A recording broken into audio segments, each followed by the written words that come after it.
Finally আন্তর্জাতিক cricket থেকে অবসর নিলেন সাইলেন্ট কিলার, কেউ বলে পেন কিলার, মাহমুদুল্লাহ রিয়াদ। কিছুক্ষণ আগে সে তার ভেরিফাইড ফেসবুক পেজে রিটায়ারমেন্টের কথা ফেসবুকে পোস্ট করে জানিয়ে দেন। তো আমরা আর আন্তর্জাতিক ক্রিকেটে মাহমুদুল্লাহ রিয়াদকে দেখব না। আমরা আর দেখব না নিধাস ট্রফির মতো ম্যাচ। আমরা দেখব না যে একদম নড়বড়ে অবস্থা বাংলাদেশকে টেনে উঠানো সেই সাইলেন্ট কিলারকে।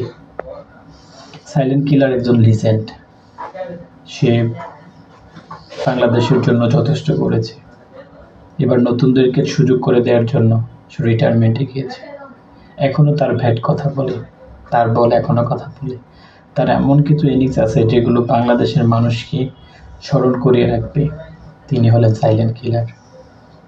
তিনি রোজা রেখে ক্রিকেট খেলে, তিনি ৫ ওয়াক্ত নামাজ পড়ে, তিনি আল্লাহ ভীরু। তো এমন একজন মুসলিম ক্রিকেট, এমন একজন কিংবদন্তি, বাংলাদেশের লিজেন্ড, তিনি পঞ্চপাণ্ডবের একজন ছিল, যার অবদান বাংলাদেশ ক্রিকেট কখনো বলতে পারবে না।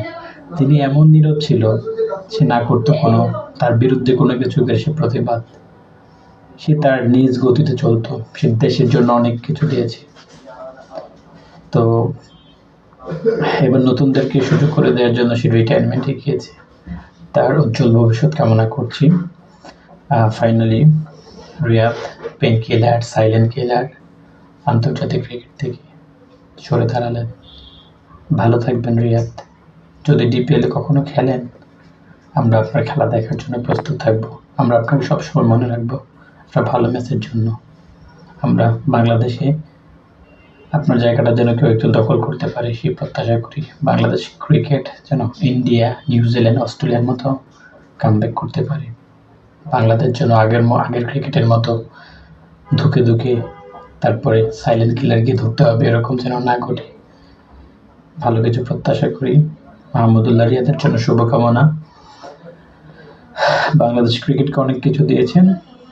আশা করছি এখন যারা জুনিয়র আছে তাদেরকে অন্তত গাইড করবেন। ক্রিকেট থেকে সরে যাবেন না। ভালো থাকবেন সাইলেন্ট কিলার, যাকে আমরা অনেক পেন কিলারও বলে থাকি। ভালো থাকবেন।